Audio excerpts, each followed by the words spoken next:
आज ये कैसे हैं आप लोग? खैरियत से? देख लिया आपने? टेस्ट मैच ऐसे ही चल रहा है ना, जैसे मैंने आपको कहा था, पहले दिन से कहता आ रहा हूँ कि क्या होने वाला है इस टेस्ट मैच में। तो वही स्क्रिप्ट चल रही है कि इंग्लैंड ने जो है आज 492 फॉर 3 किए और they just 64 run away now from Pakistan first innings total of 556। और जिस तरह ये पिच खेली है अब तक, मतलब तीसरे दिन भी खेली है, मुझे तो यार मतलब सीधी सी बात है, समझ में नहीं आ रहा कि पाकिस्तान क्रिकेट के जो चलाने वाले हैं, जो करता रहता है, वो क्या चाह रहे हैं, या जो पाकिस्तान टीम मैनेजमेंट है वो क्या चाह रही है। या तो वही है जैसे मैंने कल भी कहा था कि ये बिल्कुल भी जो है मतलब तैयार नहीं है कोई गैम्बल करने के लिए, डरे हुए हैं अंदर से। तो अभी बहुत ही सेफ खेल रही है, क्योंकि पिच जो बनती है ना होम सीरीज़ में, उसमें बिल्कुल हमेशा होम कप्तान का, होम मैनेजमेंट का, होम क्रिकेट बोर्ड का बहुत बड़ा हाथ होता है। और मैं ये मान ही नहीं सकता कि ये पिच जो है इनके मर्जी के बगैर बन सकती है। तो ये जो पिच बनाई गई है, या तो फिर वही वाली बात है कि यहाँ पर कोई पिच को पढ़ ही नहीं सकता कि मतलब बकौल इनके कैसे बोलते हैं, ये पिच ब्रेक होगी और मतलब चेंज होगी और बिहेवियर चेंज होगा। अभी तो ऐसा कुछ हुआ नहीं, और अब अगर होता है तो पाकिस्तान के लिए मुसीबत है। क्योंकि मैंने वो कहा था कि इंग्लैंड जैसे जैसे एक तो तेज़ खेलेगा इंग्लैंड, तो इंग्लैंड उतना तेज़ तो नहीं खेला जितना हम एक्सपेक्ट कर रहे थे, but still they kept close to 5 runs पर ओवर का रन रेट उन्होंने रखा। तो that allowed them to score nearly 400 run today during the day. So अब 64 रन रह गए हैं उनके पास, विकेटें अभी बाकी हैं 7। वो अगर कल बिल्कुल नए अप्रोच से आते हैं, which I think they will do after as soon as, जो मुझे लग रहा है, as soon as they get the level Pakistan first score, then they will go all out. और उसके बाद जो सबसे बड़ा अलमिया है वो ये है कि पाकिस्तान की बैटिंग, जिस तरह हमने कोलैप्सेस देखे हैं सेकंड इनिंग्स में in recent test matches even at home, तो डर ही लग रहा है कि फिर होगा कि आखिरी 2 दिन। इसलिए क्योंकि अगर पिच ने वाकई बिहेवियर शुरू किया, आज थोड़ा बहुत ये ज़रूर नज़र आया कि स्पिन तो नहीं मिल रहा है इतना बॉलर्स को, ना कोई पेस बॉलर्स को इतना कोई रिवर्स थोड़ा बहुत मिल रहा है, लेकिन जिस तरह बॉल थोड़ी नीचे रह रही है, थोड़ी एकदम से उठ रही है, इट मतलब may be the last 2 days we could see some change in behaviour of this pitch. It will not be drastic, but will be just enough to trouble the batsman. तो अब जो है ना, सारा प्रेशर आ गया है पाकिस्तान के ऊपर। अब जिस तरह से आज जो रूट ने बैटिंग की, जो रूट जैसा प्लेयर भाई, मतलब ऑब्वियसली बात है, ऐसी पिच आप उसको देंगे, मतलब बकौल केविन पीटरसन के ग्रेवयार्ड, बकौल किसी के मतलब कैसे बोलते हैं रोड, जो भी है, लेकिन जब आप इतनी ऐसी पिच देंगे जो रूट जैसा बैट्समैन को, तो भाई then don't expect him to get out early और जस्ट बी सेटिस्फाइड विद 70-80। वो फिर करेगा लंबा 100। अब वो ऑलरेडी कर चुका है 176। फिर हैरी ब्रुक ने तो ऐसा ऐसा लगता है जैसे ये ससुराल है पाकिस्तान में हैरी ब्रुक का, इसलिए क्योंकि वो तो यहाँ ऐसे रन कर रहा है। मतलब सोचिए आप यार, 6 इनिंग्स में वो बंदा ऑलरेडी मतलब पाकिस्तान के खिलाफ कोई 700 के करीब रन, 700 से ऊपर रन कर चुका है। सारे 100 या 50, मतलब कमाल ही है। आज भी उसने 100 किया, 140 पर भी वो खेल रहा है। तो यानी कि आप सोचिए यार कितनी डोमिनेंट रही है ये इंग्लैंड टीम आज भी। मतलब any team which would be batting first after facing first innings total of 556, they would be under pressure. लेकिन ऐसा कुछ भी नहीं यार। बेन डकेट भी आज बैटिंग करने आया, उसने भी मतलब खुल के खेला है, अच्छा खेला वो भी, और तेज़ खेला वो, मतलब 100 के ऊपर की स्ट्राइक रेट से खेला। He made 84 of just 75 balls, 11 चौके, 112 की स्ट्राइक रेट। फिर क्रॉली ने आज वैसे कंटिन्यू किया, 78 ऑफ 85 बॉल, 91 की स्ट्राइक रेट। तो एक स्टेज पे ब्रुक भी जब आया था, वो भी बड़ा तेज़ खेल रहा था। तो बात वही है कि यार it's about knowing how to dominate sessions, how to dominate moments. और अनफॉर्चुनेटली हमारे लड़के वो नहीं कर पा रहे हैं। हमारे लड़कों के पास देखें, इस पिच पे जब कल पाकिस्तान ने पहले दिन बैटिंग टॉस जीत के बैटिंग की, तो it was very obvious, very obvious that there was only one way that Pakistan was going to win this match, and that was by scoring मतलब at a healthy rate and by getting a big total of at least 600 to 700 run. फिर कोई chance था कि पाकिस्तान ये match जीत सकता था। लेकिन आप जब इतना स्लो बैटिंग करेंगे, जिस तरह से कल सऊद शकील ने बैटिंग की है, किस तरह बाबर आजम ने बैटिंग की है, अब्दुल्ला शफीक ने बैटिंग की है, खास करके सऊद ने जिस तरह बैटिंग की है, नसीम ने जिस तरह बैटिंग की है, ऐसे पे तो फिर आप नहीं तेज़ी, मतलब यार पाकिस्तान का रन रेट 4 से ऊपर भी नहीं गया। आप सोचें उनका पूरा इनिंग्स का टोटल, उनका रन रेट ऑलरेडी अगर आप देखें तो वो 4.87 पे जा रहा है। एंड टुडे आज पहला जो सेशन था उनका, उन्होंने इतना तेज़ खेला है कि हिल के रह गया पाकिस्तान। अबरार को तो उन्होंने बख्शा ही, अबरार को तो शुरू में उन्होंने कूट दिया। Abrar unfortunately, I am sorry to say यार, लेकिन I mean if you are bowling 35 overs and giving 174 run without taking single wicket, फिर यार फिर there something wrong with your bowling. सीधी सी बात है, ऐसे अब भी नहीं होता यार कि ऐसी पिच पे मतलब बिल्कुल ही आप कुछ भी नहीं कर पाए। और मुझे जो लगता है ना कि वो कुछ नया तैयारी नहीं है करने के लिए। वो मतलब एक अजीब एक जो है ना कैसे बोलते हैं वेट एंड सी वाला माइंडसेट पाकिस्तान क्रिकेट टीम में आ गया है, बैटिंग में भी और बॉलिंग में भी। बॉलर्स भी कुछ नया ट्राई करने को तैयार नहीं है। आमिर जमाल ने एंड में थोड़ा सा शॉर्ट पिच बॉल्स वगैरह की, लेकिन फिर पेस नहीं है ना यार। फास्ट बॉलर्स की सबसे बड़ा मसला ये है कि पेस भी नहीं है हमारे फास्ट बॉलर्स के पास। मतलब जो हाईएस्ट गया है वो 138 गया है नसीम, बाकी शाहीन भी 132 134 मैक्सिमम कर रहा था, आमिर तो 130 से नीचे ही रहा है। तो फिर जब आपके पास पेस भी ना हो तो फिर आप कैसे मुझे बताया ना करेंगे। फिर साइम अयूब को आप जब ऐसे सिचुएशन में जहाँ मतलब पिच बिल्कुल डेड है, your main bowler are doing nothing, तो आप go to your other bowlers यार। मतलब आज सलमान अली आगा से 6 ओवर कराया, उसने 40 रन दिए, ठीक है कोई मसला नहीं। साइम अयूब ने 1 ओवर करा के उसको हटा दिया, 2 ओवर सऊद से करा। भाई कराओ ना इनसे बॉलिंग पर यार। अगर ये नहीं, अब आजकल टेस्ट मैचेस में आप देखें ना, हमने देखा है रिसेंट टेस्ट मैचेस में, अब like all the part time bowlers are doing well, चाहे वो ग्लेन फिलिप्स हो, चाहे वो ट्रेविस हेड हो, चाहे वो लविशन वगैरह, इस टाइप के बॉलर तो विकेट ले रहे हैं। अब ये हमारे वहाँ हम शायद मसूद साहब तैयार नहीं थे इनको ट्राई करने के लिए, मेन बॉलर्स भी डिपेंड कर रहे हैं। एंड यार ये तो तय था ना कि शाहीन शाह अफरीदी और ये इनका मोजो जा चुका है बिल्कुल यार। मतलब है ही नहीं वो, मतलब यार डेड पिच, मतलब कुछ तो आदमी नजर आता है कि हाँ यार you know a bowler looks like he is going to take a wicket. I will be very honest, Aamir Jamal मुझे आज कुछ स्टेजेस में लगा जैसे वो विकेट ले सकता है, लेकिन अदरवाइज तो बाकी बॉलर्स का तो कोई कहीं से भी नहीं। अबरार को तो स्वीप मार मार के उन्होंने अशर कर दिया, ठीक है ना, उसका कोई आंसर ही नहीं था। तो बात वही है कि पाकिस्तान क्रिकेट यार, अब अगर आप 556 करके भी आप डोमिनेट पोजीशन में नहीं है टेस्ट मैच में, 3 दिन बाद उल्टा अब आप थल्ले लग गए, अब तो फिर यार फिर मैं क्या कह सकता हूँ। फिर where are we going and we, मतलब आज मैं उसकी रमीज़ और आमिर सोहेल वगैरह की गुफ्तगू सुन रहा था कि उनको भी नहीं समझ में आ रहा है कि भाई कैसी पिचेस बनाई जाए मतलब एट होम, ठीक है। रमीज़ राजा चेयरमैन थे जब इंग्लैंड ही आई थी पहले, 2 साल पहले ऑस्ट्रेलिया आई थी, उसमें भी यही अलमिया था कि उसमें तो चेयरमैन होते हुए भी उनकी समझ में नहीं आया कि कैसी पिचेस बनानी है। पाकिस्तान हार गए दोनों सीरीज, ठीक है ना। वो यार सिंपल सी बात है, आपको गैम्बल करना पड़ेगा। ये छोड़ दें, आपके पास है पिचेस नहीं बन सकती, बिल्कुल बन सकती है। हमने भी वनडे कप में देखा यार, सीम विकेट भी बन जाती है, स्पिन विकेट भी बन जाती है।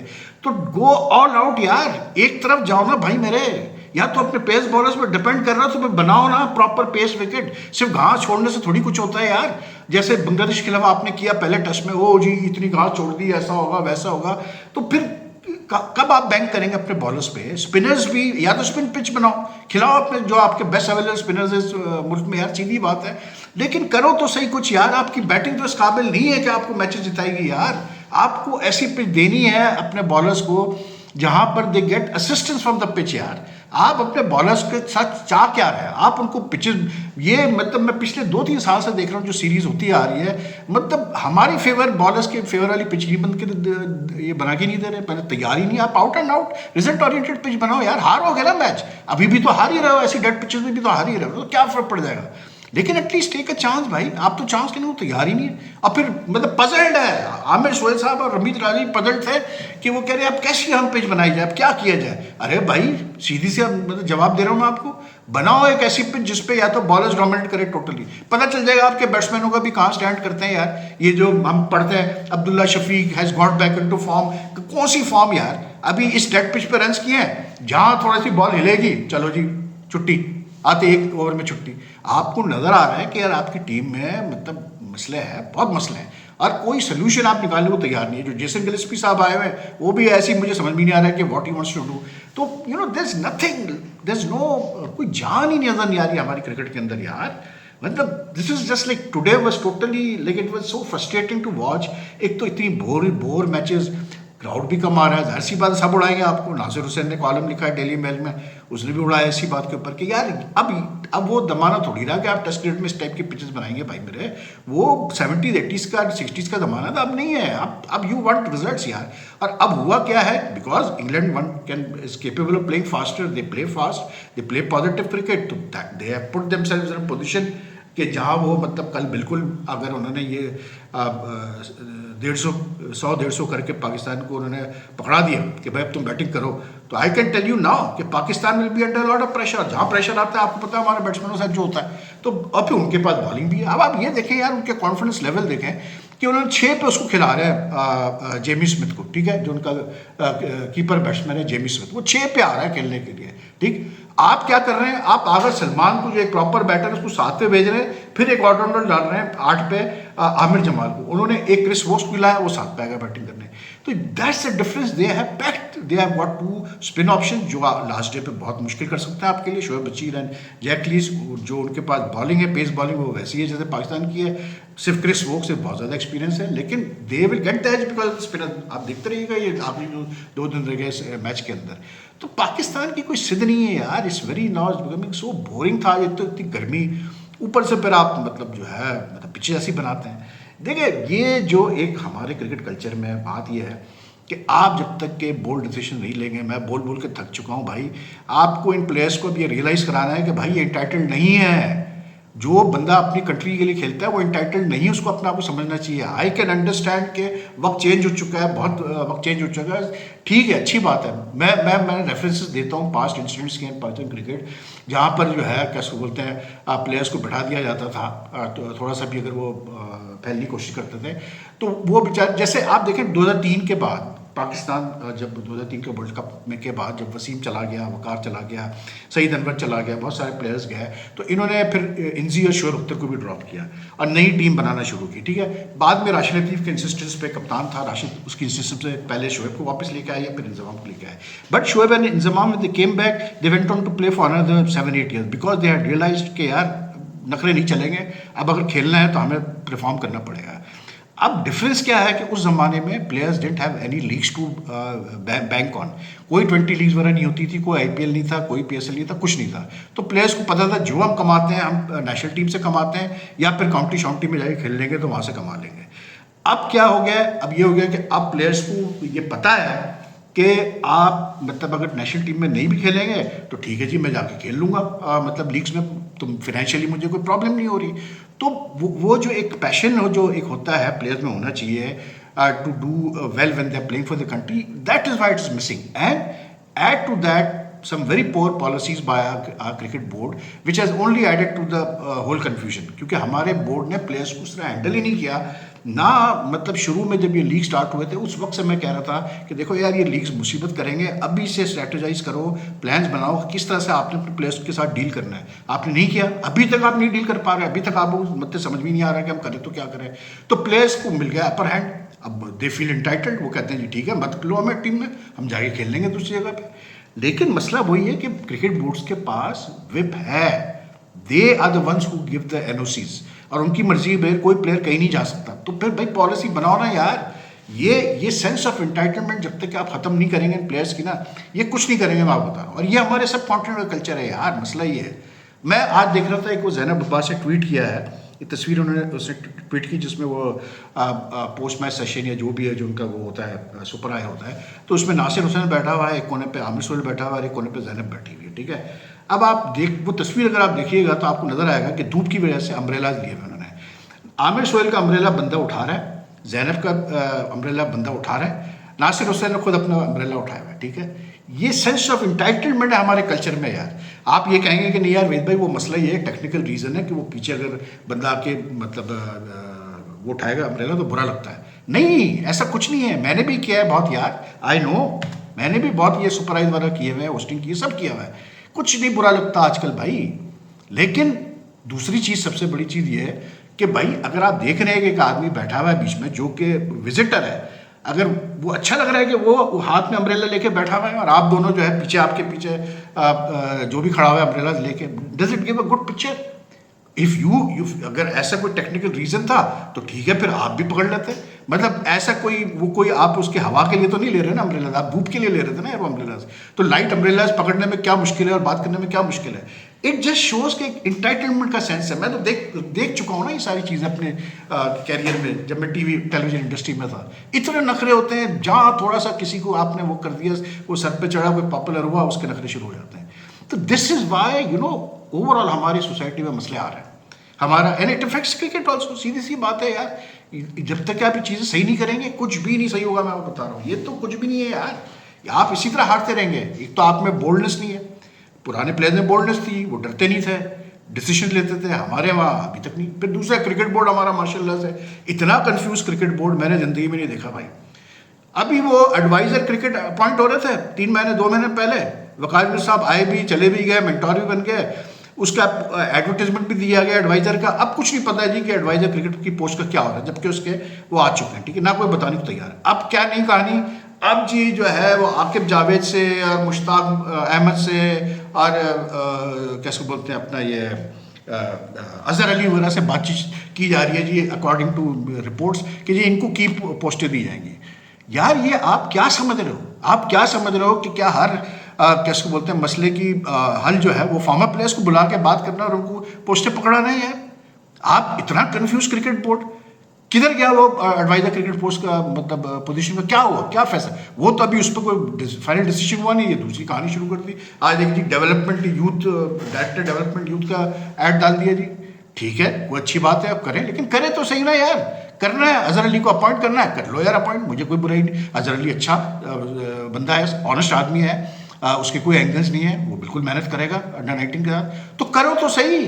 बस कहानियां ही चलाते रहते हैं, ये ऐसा हो रहा है, ये वैसा हो रहा है, ये फलाना हो रहा है, ये धमकाना हो रहा है, कुछ नहीं होके देता यार, कुछ ना आगे बढ़ के दे रही है। तो I don't know what's happening in Pakistan cricket यार। And then on top of that ये फिर जो हम फील्ड पे देखते हैं चीज़ें, फील्ड पे जो चीज़ें चल रही हैं, तो it's like very what you call it disappointing these days to see how Pakistan cricket is progressing basically। और आई होप कि यार इनको थोड़ी अक्ल आए, जल्दी कुछ करे इसके ऊपर। मैं क्योंकि यार इवन जो आज सीधी सी बात है यार, जो आप मतलब अगर मैच देखें आपको बहुत सारी चीज़ें नजर आएंगी जिसमें मतलब बेहतरी हो सकती थी। फील्ड प्लेसमेंट्स ले लें, एक वक्त में तो शॉर्ट मिडविकेट में दो फील्डर खड़े कर दिए, क्यों खड़े किए हुए भाई, मुझे कोई उसका समझा दो। फिर इतनी फ्रस्ट्रेशन कि वो जो रूट ने एक शॉट खेला, स्वीप करने गया, वो मिस कर गया, उसको क्रैम्प हुआ है, तो वो मतलब क्रीज के अंदर ही वॉबल कर रहा था, रिजवान साहब स्टंप तोड़ के वो मतलब सलमान लिया का अपील कर रहे हैं। और सलमान लिया आगे को देखें आप, मतलब ये एक तो ये इंटेलेक्ट लेवल देखें लोगों का। प्रेस कॉन्फ्रेंस में कल 100 करने आप कहते हैं कि जी वो हम तो चाहते हैं इंग्लैंड तेज खेले, गलतियां करेगा इंग्लैंड तो फिर हमें उसका फायदा होगा, और ये जो पिच है ना इस पर रिजल्ट पक्का आएगा, इस पर क्रैक्स खुलेंगे तो फिर हम उसका फायदा लेंगे। अबे किस दुनिया में रहते हो भाई, कौन सी क्रिकेट फॉलो कर रहे हो, मुझे तो समझ में नहीं आ रहा। अब क्रैक्स, अब तो दुआ करो क्रैक्स ना खुले, क्योंकि अगर खुल गया ना क्रैक्स तो हो गया काम फिर हमारा। चलो एनीवे यार, बाद में फिर आपसे, अभी तो मैंने कहा ये इसको तो निपटा दें। तो take care, if you like the video kindly like and share as much as you can, and if you haven't subscribed to the channel as yet, kindly do press the subscribe button, also the bell icon button, so that you get the latest notification and updates whenever I upload a video। and your comments are welcome। आपको फिर रात को मुराद करते हैं, आज 2 matches हैं भाई women's world cup में, इंडिया और श्रीलंका का है, फिर प्लस आज इंडिया और बांग्लादेश का दूसरा T20 है, तो देखते हैं क्या होता है दिल्ली में। तो anyway take care, meet you soon, अल्लाह हाफिज़।